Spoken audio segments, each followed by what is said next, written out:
Hazreti İsa Yahyoning tutqun qilinganligini anglab, Galiliya o'lkasiga qaytib keldi.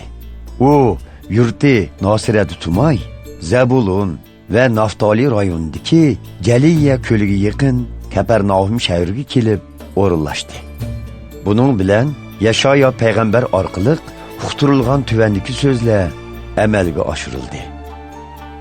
Zabulun va Naftali zeminlari Yordan daryosining nerisida, dengiz tarafda, Yahudi emaslarning Galiliya zeminlarida qorong'ulikda yashaganlar parlaq bir nurni ko'makda. O'lim ko'langisida qolgan bu elga bir nur tushdi amdi.